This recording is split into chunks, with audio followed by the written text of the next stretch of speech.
नमस्कार, स्वागत है आपका जन संदेश टाइम्स में। मैं हूं किरण। प्रधानमंत्री नरेंद्र मोदी बनारस से चुनकर संसद पहुंचे हैं। ऐसे में वो लगातार इस शहर की दशा बदलने की कोशिश में लगे रहते हैं।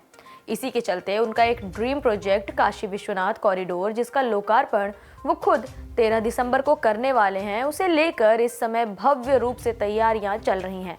लेकिन अब यूपी विधानसभा चुनाव से पहले अगर इस तरह का कोई कार्यक्रम होगा तो उस पर राजनीति होना कोई हैरानी की बात नहीं। काशी के इस कार्यक्रम को लेकर आरोप और प्रत्यारोप का दौर शुरू हो चुका है।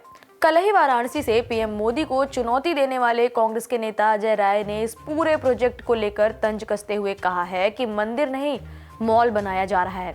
ये वाराणसी की संस्कृति और सभ्यता से खिलवाड़ है। आप यहाँ के मंदिरों और न जाने कितने साल पुराने वृक्षों को ध्वस्त करके आधुनिक तरह से मॉल बना रहे हैं। इस 5000 साल पुराने शहर में लोग ये चमक धमक देखने नहीं, बल्कि बाबा विश्वनाथ के दर्शन करने और शांति प्राप्त करने आते हैं।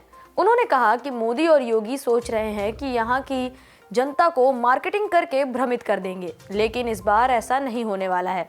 अब जब मामले पर राजनीति का खेल शुरू हो ही गया है तो जाहिर सी बात है कि बीजेपी भी इसका जवाब देगी ही।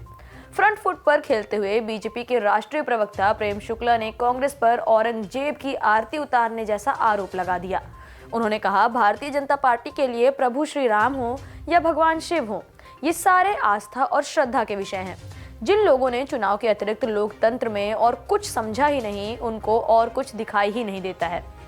प्रधानमंत्री का ये ड्रीम प्रोजेक्ट भारत के प्राचीन इतिहास से लेकर आधुनिक इतिहास की सबसे अभूतपूर्व घटना है। कुल मिलाकर कहें तो चुनाव से पहले काशी विश्वनाथ कॉरिडोर को लेकर सियासत शुरू हो गई है।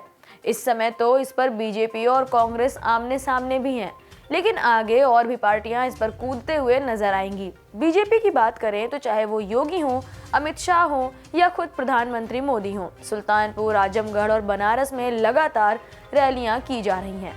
लेकिन विपक्षी पार्टियां इस बार उन्हें खुला मैदान बिल्कुल नहीं देना चाहती। चाहे वो पूर्वांचल एक्सप्रेस वे हो या काशी विश्वनाथ कॉरिडोर, विपक्ष लगातार हमलावर है।